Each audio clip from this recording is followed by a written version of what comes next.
TitleMatchNetwork.com. How about your early memories of Hayabusa? Hayabusa. Early memories of Hayabusa. He started wrestling when I was already there. He was going through their training camp, their dojo, whatever. So that bit, he had to put the ring up, take it down. He had to, every dirty, stinking job they had, he was one of the guys that had to do it.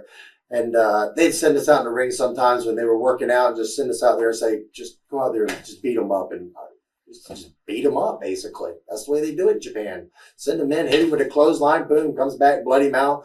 But that's just the way they do it. And they respect you for it. I remember Hayabusa, I remember him with a bottle rocket in his butt. I didn't do this now. I was at no part of this. But the Japanese guys, they stripped him down, stuck a bottle rocket, not actually up his butt, but, they're on his butt. And I remember the bottle rocket being lit and all over him. But I also remember Hayabusa becoming one of the best wrestlers at the time in Japan. Just phenomenal. The guy was doing things other people just weren't doing. He was flying like crazy. And God forbid he broke his neck now. That's just a shame. Total shame. Really sad for him. Breaks my heart. Have you, because he has his own promotion now in Japan. I don't know. Right. Actually, the latest I heard is one of the last shows that he did, they brought him out. I guess they got him in the ring or next to the ring. I'm not exactly sure. But he said that he was going to walk for the fans, and he actually stood up out of the wheelchair because he broke his neck. And he actually stood up out of the wheelchair, but he couldn't take any steps. And, it's improvement. It's improvement, and that's better than what the first prognosis was. Paralyzed from the neck down, never be able to move anything. So, had you ever had it before you went to Japan? Had you ever seen any tapes or of Japan? Yeah. No, none. I had no idea what to expect over there. Absolutely no idea. And actually, when I went to Japan, the tour started in Korea, South Korea. So I actually flew to Japan. We went into Tokyo. I met the people that I was going to be working for. Boom. And then the next day, they took me back to the airport, shipped me off to South Korea, worked for a different company for a week, then went to Japan and worked for 2 weeks. So it was quite a cultural shock. What promotion was the first tour? South Korea? Well, with Japan. Oh, Japan. That was FMW, and that was the promotion I stayed with for about 9 years. Frontier Martial Arts Wrestling with at Sushi Omita. You're the only one that I know that has wrestled for FMW. Yeah. That's doing this interview. There wasn't a lot of Americans over there. Yeah. So I don't even know where to begin. If you want to just talk about what it was like over at FMW, because in the beginning it had they used to call it garbage wrestling, but not everybody in there did that. Right. And it was an experience. Let me tell you. Going over there, especially after doing USWA and the type of wrestling that we did, USWA was all about arm drags, headlock takeovers, hip tosses, yelling at the crowd, just lame-ass wrestling, basically. Step into the ring over there. It's hard-hitting. It's stiff. Blood. Smacking with chairs. Going through tables. It was absolutely nuts. Actually, one of my first matches over there in Japan, I had with this guy named Ricky Fuji.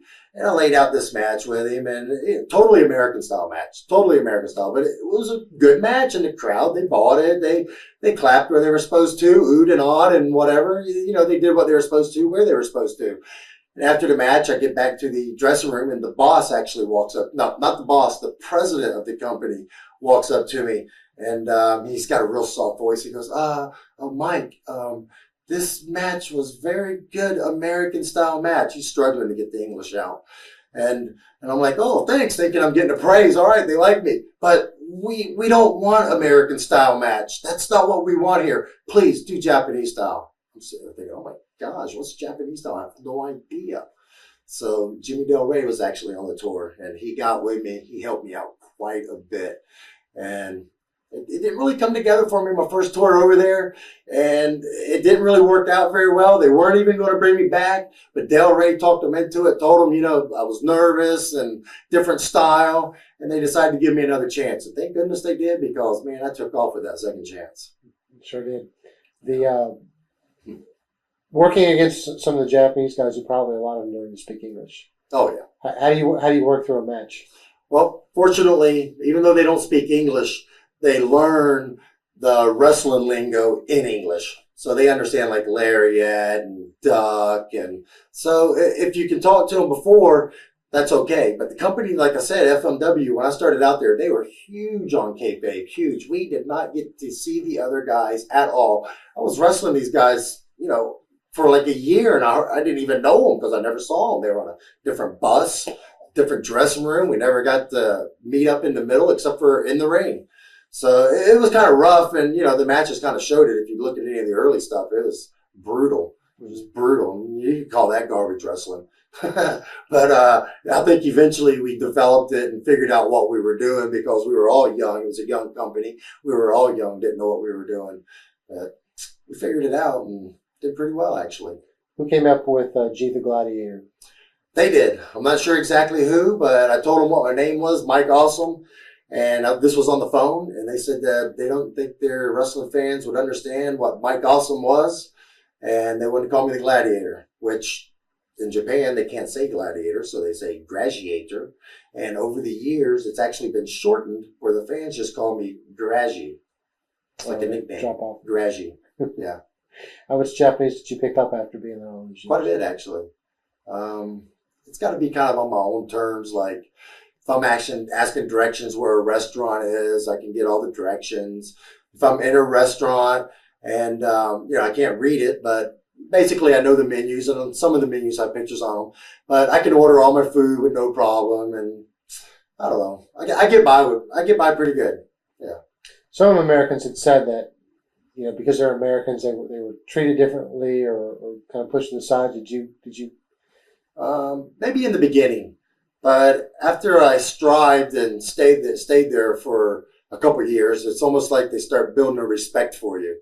In the beginning, they don't know you. What have you done? Who are you? They don't have any respect for you. You've got to earn respect over there.